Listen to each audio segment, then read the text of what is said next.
Welcome back to the channel, everybody. And if I sound a little bit off, it's because I have contracted the plague. I'm fresh back from the Iraq Veteran 8888 shoot, and it is my favorite event of the year. And I'm going to show you some of the cool stuff that I saw while I was down there. But before I do, I need to say that I need your guys' help. I got yelled at by my YouTube rep while I was down there. Apparently, only 13% of you are subscribed with notifications on. And I know that many of you tell me on a regular basis that this stuff gets chained around without your guys' knowledge. So just take a few seconds out, go check to make sure that your stuff is set up the way that you want it to be. That said, this event happens down in Georgia. It is a great time. Hundreds, if not thousands of YouTubers show up to this event, and there are a whole bunch of cool vendors that are there to show off their new stuff ahead of the show season. So let's hop into it and show you what's cool.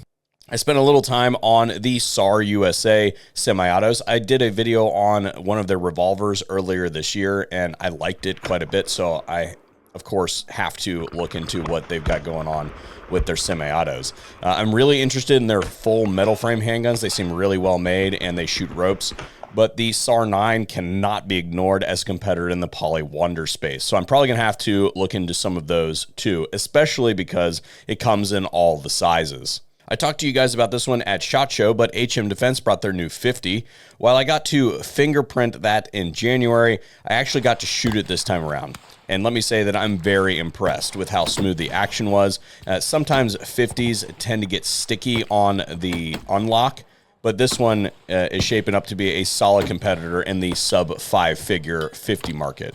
While I'm on the topic of HM Defense, remember that mono flash video I did from them last year? Well, now that the ATF has kind of killed Form 1 creation of suppressors, they came out with their Form 4 dedicated integrally suppressed upper. And this is both in 5.56 and 300 blackout. Dubbed the Stealth, it combines the gas system and the suppressor into one block, simplifying the relationship between your chosen ammo and the gun, gas system, and suppressor. Gideon Optics was there, and they brought all their toys. And I told you last week that I was working on the Mediator, and hopefully I'll be able to finish testing on that soon. But I also got some time on their other offerings.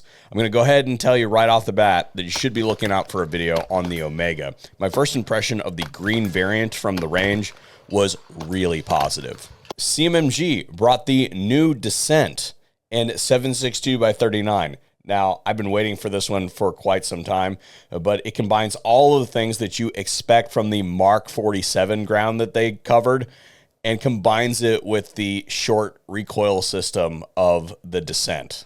While I'm looking forward to reviewing this rifle quite a bit, the thing that I'm really happy about is that they fixed the rail. Originally, they went with the hipster thing and cut the top rail off, basically making it impossible to accurately mount an IR laser. That has now been rectified, and we have the full functionality restored. So good job on CMMG for listening to feedback on that one. And then to wrap us up, XS has been doing a lot of screwy things this year. You guys have seen it here because XS is a continuous supporter of the show. Very much appreciative of them for that. And they are my go-to tritium night sight brand. Well, they punctuated that year by doing, you guessed it, Desert Eagle sights, both in 3-dot and big dot. And you best believe that you will be seeing a video on those soon, determining which one I like more, because while the Desert Eagle is awesome, it does come lacking in any bling on the sights, an area of much needed improvement that XS has now fixed.